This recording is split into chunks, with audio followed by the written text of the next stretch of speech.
আসসালামু আলাইকুম। সংবাদে আপনাদের সবাইকে স্বাগত জানাচ্ছি। আমি ফিরোজ তোহা। শুরুতেই সংবাদ শিরোনাম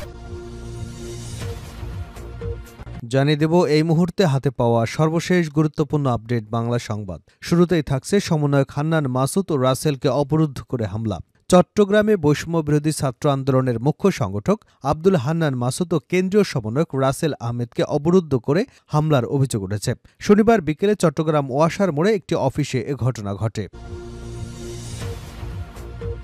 এবারে জানাবো টিউলিপের বিরুদ্ধে বেরিয়ে আসছে আরও অভিযোগ। যুক্তরাজ্যের মন্ত্রী টিউলিপ সিদ্দিকের বিরুদ্ধে বেরিয়ে আসছে একের পর এক চাঞ্চল্যকর অভিযোগ। আওয়ামী লীগ ঘনিষ্ঠদের কাছ থেকে লন্ডনে বিনামূল্যে ফ্ল্যাট পাওয়া, বাংলাদেশের পারমাণবিক বিদ্যুৎ প্রকল্পে দুর্নীতি, নির্বাচনী প্রচারে আওয়ামী লীগের নেতাদের কাজে লাগানো, গুম হওয়া আইনজীবীদের স্ত্রীকে হেনস্থা করবার পর এবার তার বিরুদ্ধে অন্তঃসত্ত্বা সাংবাদিককেও হুমকি দেবার অভিযোগ উঠেছে। বাংলাদেশের প্রধানমন্ত্রী থাকাকালে শেখ হাসিনার স্বৈরাচারী কার্যকলাপ নিয়ে প্রশ্ন করায় টিউলিপ ওই সাংবাদিককে হুমকি দেন। জানাবো চাঞ্চল্যকর সংবাদ, গরু চুরি করে ভুরিভোজের আয়োজন করল বিএনপি নেতা ও তার স্ত্রী।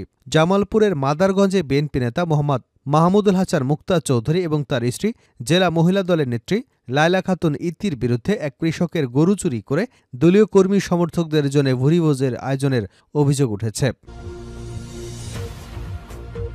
এদিকে প্রশাসনের শুদ্ধি অভিযান না চালানো সরকারের ব্যর্থতা।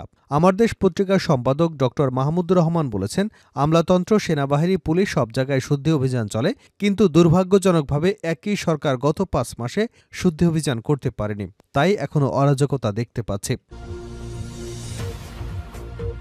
এবারে থাকছে হাসিনা মোদির চুক্তির আলোকে দহগ্রামের সীমান্তে বিএসএফের কাঁটাতারের বেড়া নির্মাণ। লালমনিরহাটের পাটগ্রামে দহগ্রাম সীমান্তে কাঁটাতারের বেড়া নির্মাণকে কেন্দ্র করে গতকাল শুক্রবার বিজিবি বিএসএফ উত্তেজনাকর পরিস্থিতির পর শনিবার পরিস্থিতি শান্ত রয়েছে। তবে সীমান্তে বিজিবি টহল, নজরদারি আরও বাড়ানো হয়েছে। শুক্রবার দহগ্রামের প্রায় ২ কিলোমিটার এলাকা জুড়ে শ্রমিকদের নিয়ে কাঁটাতারের বেড়া নির্মাণ করেছে ভারতীয় সীমান্তরক্ষী বাহিনী বিএসএফ। এবং সর্বশেষ জানাবো আন্তর্জাতিক সংবাদ, যুদ্ধ বন্ধে রাজি নেতানিয়াহু। গাজায় চলমান সহিংসতা বন্ধ করতে রাজি হয়েছেন ইসরায়েলের প্রধানমন্ত্রী বেনয়ামিন নেতানিয়াহু। যুদ্ধবিরতি ও বন্দি বিনিময় চুক্তির প্রথম ধাপ সম্পূর্ণ হলেই যুদ্ধ সমাপ্তির প্রক্রিয়া শুরু হবে। ফিলিস্তিনের সশস্ত্র সংগঠন হামাসের কয়েকটি সূত্র আল আরাবিয়াকে এ তথ্য নিশ্চিত করেছে। শনিবার সংবাদ মাধ্যম জেরুজালেম পোস্টের প্রতিবেদনে এ তথ্য জানা গেছে। এতক্ষণ শিরোনাম শুনছিলেন, এবার বিস্তারিত। প্রিয় দর্শক, আপনি যদি এই চ্যানেলে নতুন হয়ে থাকেন, ভিডিওটি দেখতে দেখতে চ্যানেলটি সাবস্ক্রাইব করে আমাদের সঙ্গে থাকুন। আর এই ভিডিও সম্পর্কে আপনি আপনার মূল্যবান মতামতটি কমেন্ট বক্সে জানিয়ে দিন। আর হ্যাঁ প্রিয় দর্শক, জানিয়ে দিন ভিডিওটি কোথা থেকে দেখছেন। সমন্বয়ক হান্নান মাসুদ ও রাসেলকে অবরুদ্ধ করে হামলা। চট্টগ্রাম বৈষম্য বিরোধী ছাত্র আন্দোলনের মুখ্য সংগঠক আব্দুল হান্নান মাসুদ ও কেন্দ্রীয় সমন্বয়ক রাসেল আহমেদকে অবরুদ্ধ করে হামলার অভিযোগ উঠেছে। শনিবার বিকেলে চট্টগ্রাম ওয়াসার মোড়ে একটি অফিসে ঘটনা ঘটে। রাসেল আহমেদ দাবি করেন, চট্টগ্রামে ছাত্রলীগ নিয়ন্ত্রিত ডট গ্যাংয়ের সদস্যরা ওই হামলা চালিয়েছে। সার্বিক পরিস্থিতি ও হামলার ঘটনা নিয়ে শনিবার রাতে চট্টগ্রাম প্রেস ক্লাবে প্রেস ব্রিফিংয়ের আয়োজন করা হয়। সেখানে বিস্তারিত তুলে ধরা হয়। জানা গেছে, ওয়াসা মোড়ে ওই অফিসে অবস্থান করছিলেন বৈষম্যবিরোধী ছাত্র আন্দোলনের সমন্বয়ক আব্দুল হান্নান মাসুদ ও সমন্বয়ক রাসেল আহমেদ। এ সময় ডট গ্যাংয়ের সদস্যরা ওই অফিস অবরোধ করে এক পর্যায়ে তারা হামলা চালায়। এর আগে জুলাইয়ের ঘোষণাপত্রে পক্ষে চট্টগ্রামে পথসভা, জনসংযোগ ও লিফলেট বিতরণ করেছে বৈষম্য বিরোধী ছাত্র আন্দোলন। বিকাল ৩টায় নগরীর বিপ্লবী উদ্যানে পথসভা করে লিফলেট বিতরণ এবং জনসংযোগ শুরু করেন তারা। পরে পথসভায় বক্তব্য দেন বৈষম্য বিরোধী ছাত্র আন্দোলনের সমন্বয়ক আব্দুল হান্নান মাসুদ ও সমন্বয়ক রাসেল আহমেদ। এতে চট্টগ্রাম বৈষম্য বিরোধী ছাত্র আন্দোলনের মুখ্য সংগঠক আব্দুল হান্নান মাসুদ বলেন, জুলাইয়ের ঘোষণাপত্রের জন্য আমরা সরকারকে আলটিমেটাম দিয়েছি। আশা করি সরকার ১৫ই জানুয়ারির মধ্যে জুলাইয়ের ঘোষণাপত্র প্রকাশ করবে। জুলাই ঘোষণাপত্র বাংলাদেশের মানুষের মৌলিক অধিকারগুলো নিশ্চিত করবার ক্ষেত্রে অগ্রগামী ভূমিকা রাখবে। দেশি বিদেশি অনেক শক্তি চায় না জুলাই ঘোষণাপত্র বাস্তবায়ন হোক। সমন্বয়ক রাসেল আহমেদ বলেন, জুলাইয়ের ঘোষণাপত্র প্রকাশ করতে অনেকেই বাধা দিচ্ছে, অনেকেই ষড়যন্ত্র করছে। আমরা কোনো ষড়যন্ত্রকে প্রশ্রয় দেব না, সব ষড়যন্ত্র মোকাবেলা করব ইনশাআল্লাহ। টিউলিপের বিরুদ্ধে বেরিয়ে আসছে আরও অভিযোগ। যুক্তরাজ্যের মন্ত্রী টিউলিপ সিদ্দিকের বিরুদ্ধে বেরিয়ে আসছে একের পর এক নতুন অভিযোগ। আওয়ামী লীগ ঘনিষ্ঠদের কাছ থেকে লন্ডনে বিনামূল্যে ফ্ল্যাট পাওয়া, বাংলাদেশের পারমাণবিক বিদ্যুৎ প্রকল্পের দুর্নীতি, নির্বাচনী প্রচারে আওয়ামী লীগের নেতাদের কাজে লাগানো গুম হওয়া আইনজীবীদের স্ত্রীকে হেনস্থা করানোর পর এবার তার বিরুদ্ধে অন্তঃসত্ত্বা সাংবাদিককে হুমকি দেওয়ার অভিযোগ উঠেছে। বাংলাদেশের প্রধানমন্ত্রী থাকাকালে শেখ হাসিনার স্বৈরাচারী কার্যকলাপ নিয়ে প্রশ্ন করায় টিউলিপ এবং ওই সাংবাদিককে হুমকি দেন। তার শারীরিক অবস্থা নিয়েও মন্তব্য করেন তিনি। 2017 সালে সেই ভিডিওটি পোস্ট করে সংবাদ প্রকাশ করেছে ব্রিটিশ সংবাদ মাধ্যম দ্য টেলিগ্রাফ। বর্তমানে টিউলিপ ইস্যুতে সরগরম দেশটির প্রধানমন্ত্রীর দপ্তর ডাউনিং স্ট্রিট। বিশেষ করে তিনি দেশটির আর্থিক খাতে দুর্নীতি বন্ধের দায়িত্বপ্রাপ্ত হওয়ায় আলোচনা ভিন্ন মাত্রা পেয়েছে। এ অবস্থায় তার পদত্যাগের দাবি উঠেছে। ক্ষমতাসীন লেবার পার্টির এই মন্ত্রী পদত্যাগে বাধ্য হলে তার উত্তরসূরি হিসেবে কয়েকজন প্রার্থীর সংক্ষিপ্ত তালিকাও প্রকাশ করেছে প্রধানমন্ত্রীর দপ্তর। টিউলিপ বর্তমানে যুক্তরাজ্যের অর্থ মন্ত্রণালয়ের অর্থ বিষয়ক মিনিস্টার। দেশটির আর্থিক খাতের অপরাধ দুর্নীতি বন্ধের দায়িত্ব তার। তিনি শেখ হাসিনার বোন শেখ রেহানার মেয়ে। ভিডিওতে দেখা গেছে শেখ হাসিনার শাসন আমলে নিখোঁজ হওয়া ব্রিটিশ বাংলাদেশি আইনজীবী ব্যারিস্টার আরমানের মামলার সম্পর্কে টিউলিপকে জিজ্ঞাসাবাদ করেন ওই সাংবাদিক। জবাবে সাংবাদিকের উদ্দেশ্যে টিউলিপকে বলতেই শোনা যায়, খুব সতর্ক থাকুন। টিউলিপ হুমকে সুরে বলেন, আমি হ্যাম্প স্টেট কিলবার্নের একজন লেবার এমপি, আমি একজন ব্রিটিশ পার্লামেন্টের সদস্য, খুব সাবধান থাকবেন। আমি বাংলাদেশি নই এবং আপনি যার কথা বলছেন তাদের মামলা সম্পর্কে আমার কোনো ধারণা নেই। আমার বক্তব্য এখানেই শেষ। চলে যাওয়ার সময় টিউলিপ অন্তঃসত্ত্বা সাংবাদিক এবং প্রডিউসার ডেইজি আলিফকে বলেন, এখানে আসার জন্য ধন্যবাদ ডেইজি। আশা করি তোমার সন্তান ভালোভাবে হবে, কারণ প্রসব খুবই কঠিন। দেখা হবে। এরপরই তার একজন সহকারী ক্যামেরাম্যান সামনে হাত দেন এবং সাংবাদিকদের ভিডিও বন্ধ করতে বলেন। ওই সহকারী প্রশ্নগুলোকে অপ্রাসঙ্গিক এবং বেপরোয়া মন্তব্য করে সাংবাদিকদের টিউলিপের কাছ থেকে সরিয়ে দেওয়ার চেষ্টা করেন। টিউলিপ পরবর্তী সময় তার ক্ষমতা ও প্রশাসন ব্যবহার করে আরমানের স্ত্রীকে হেনস্থা করান বলে অভিযোগ রয়েছে। ফিনান্সিয়াল টাইমস গুম হওয়া আইনজীবী ব্যারিস্টার আরমান বলেন, ইন্টারভিউয়ের পর চ্যানেল 4 এর প্রতিবেদনটি প্রচার করবার কয়েক ঘণ্টা আগে আইনশৃঙ্খলা বাহিনী আমার বাড়িতে যায়। আমার স্ত্রীকে চুপ থাকতে বলে, বাইরের দেশে কার সঙ্গে আমার স্ত্রীর যোগাযোগ আছে এ ব্যাপারে প্রশ্ন করে। তাকে এমনভাবে হেনস্থা করে যেন কোনো সন্ত্রাসীকে জিজ্ঞাসাবাদ করা হচ্ছে। গরু চুরি করে ভরিভোজ আয়োজন করল বিএনপি নেতা ও তার স্ত্রী।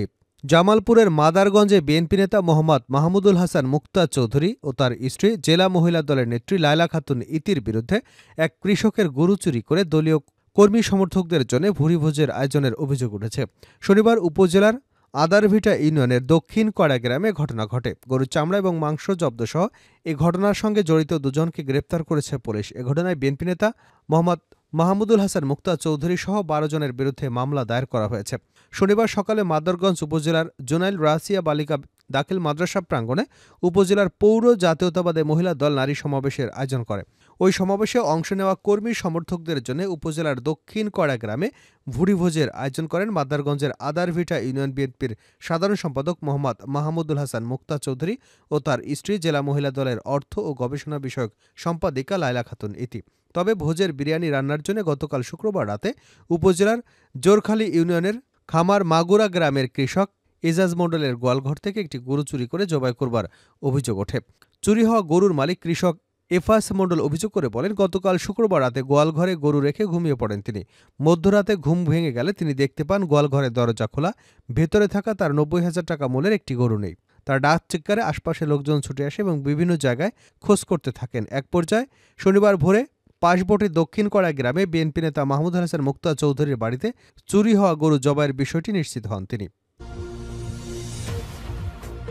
প্রশাসনের শুদ্ধি অভিযান না চালানো সরকারের ব্যর্থতা, মাহমুদুর রহমান।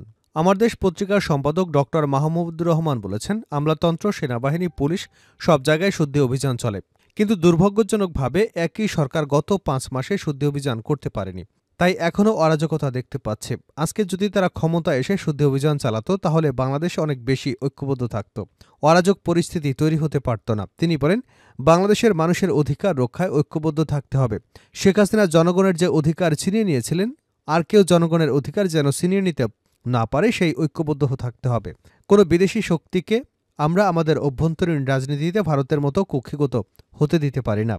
ময়মনসিংহ নগরের টাউন হলের তারেক স্মৃতি অডিটোরিয়ামে অনুষ্ঠিত সেমিনারে প্রধান অতিথির বক্তব্যে তিনি একথা বলেন। মাহমুদুর রহমান বলেন, গতকাল হঠাৎ করে সরকার সবকিছুর উপর ভ্যাট বাড়িয়ে দিয়েছে। ঔষধের উপর ভ্যাট বাড়িয়ে দিয়েছে। রেস্টুরেন্টের উপর 5 থেকে বাড়িয়ে 15% ভ্যাট করা হয়েছে। সব রেস্টুরেন্ট তো আর বড়লোকের রেস্টুরেন্ট নয়, গরিব মানুষও তো রেস্টুরেন্টে খায়। সব রেস্টুরেন্টের ভ্যাট বাড়ানো মানে গরিব মানুষের খাবারের দাম বাড়িয়ে দেওয়া। পোশাকের উপর 7% থেকে 15% ভ্যাট বাড়ল। কাপড় কিনতে গেলে, ওষুধ কিনতে গেলে মূল্য বৃদ্ধি হবে। এই যে সিদ্ধান্ত সরকার নিল, এর মধ্যে প্রমাণিত হয় এই সরকার বিপ্লবের চেতনাকে পুরোপুরি ধারণ করতে পারেনি। যদি বিপ্লবের চেতনা পুরোপুরি ধারণ করত, তাহলে এমন একটি সিদ্ধান্ত নেবার আগে সব অংশীজনের সঙ্গে আলোচনা করত, ঐকমত্যের ভিত্তিতে বাড়াত, যেখানে গরিবের কষ্ট হবে না, যেখানে ভ্যাট বাড়ানোর প্রয়োজন ছিল। শেষ করছে আন্তর্জাতিক সংবাদ দিয়ে। যুদ্ধ বন্ধে রাজি নেতানিয়াহু। গাজায় চলমান সহিংসতা বন্ধ করতে রাজি হয়েছে ইসরায়েলি প্রধানমন্ত্রী বেনিয়ামিন নেতানিয়াহু। যুদ্ধবিরতি ও বন্দি বিনিময় চুক্তির প্রথম ধাপ সম্পন্ন হলেই যুদ্ধের সমাপ্তির প্রক্রিয়া শুরু হবে। ফিলিস্তিনের সশস্ত্র সংগঠন হামাসের কয়েকটি সূত্র আরাবিয়াকে এ তথ্য নিশ্চিত করেছে। শনিবার সংবাদ মাধ্যম জেরুজালেম পোস্টের প্রতিবেদনে এ তথ্য জানা গেছে। আল আরাবিয়ার প্রতিবেদনে বলা হয়েছে, নেতানিয়াহুর অবস্থানে স্পষ্ট পরিবর্তন এসেছে। এতে বোঝা যাচ্ছে যে চুক্তির প্রথম ধাপ সম্পূর্ণ হলে যুদ্ধ সমাপ্তির প্রক্রিয়া শুরু হবে। কিছুদিন আগে লেবানন ভিত্তিক গণমাধ্যম KNN নিউজ এক প্রতিবেদনে বলছে, কাতার ইসরায়েলকে একটি ইতিবাচক বার্তা পাঠিয়েছে। সেখানে তারা জানিয়েছে, একটি যুদ্ধবিরতি ও বন্দি বিনিময় চুক্তির বিষয়ে আলোচনা করতে প্রস্তুত রয়েছে হামাস। KNN-এর ওই প্রতিবেদনের পর আল আরাবিয়ার এই প্রতিবেদনটি প্রকাশ করেছে।